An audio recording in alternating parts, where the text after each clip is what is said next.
তুমি নারী, তাই হাঁপিয়ে গেলেও থামা যাবে না, কারণ তুমি নারী। মাঝপথে কারোর হাত ছাড়া যাবে না, কারণ তুমি নারী। সমাজের কোনো নিয়ম ভাঙা যাবে না, কারণ তুমি নারী। কষ্ট হলেও কাজ করতে হবে, কারণ তুমি নারী। নিজের ইচ্ছে বিসর্জন দিতে হবে, কারণ তুমি নারী। মেয়েদের জীবনের বাস্তবতা খুবই কঠিন।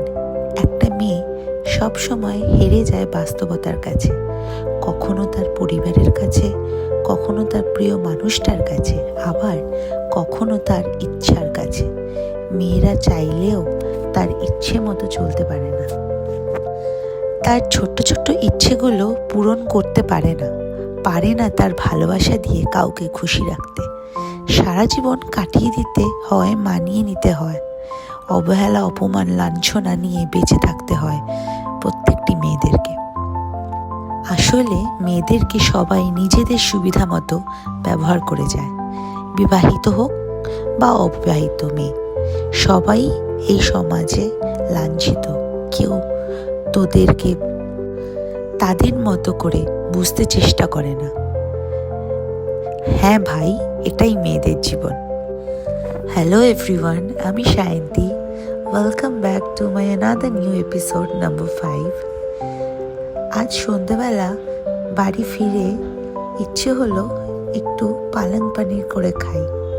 তাই ভাপা নিয়ে কাজ, বাড়িতে ঢুকতে না ঢুকতেই ছেলের সাথে একটু আদলা ছেড়েই চলে গেলাম পালং পনিরের রেসিপিটা বানাতে। যেহেতু এটা শীতকাল, তাই পালং শাকটা খুবই অ্যাভেলেবেল দোকানে, সমস্ত দোকানে।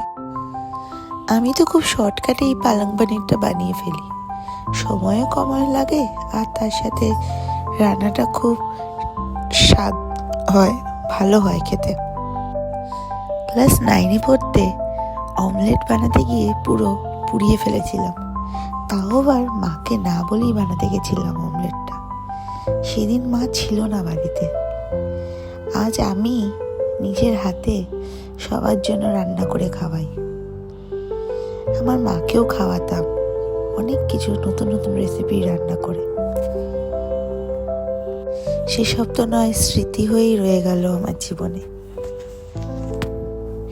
মেয়েদের জীবনটা সত্যি অদ্ভুত। সে তুমি চাকরি করো কি হাউস ওয়াইফ, কাজ তো তোমাকে করে যেতেই হবে 24/7। হ্যাঁ, আবার অনেকে আছে যারা এই লাইফস্টাইলটাকে অন্যভাবে লিড করে।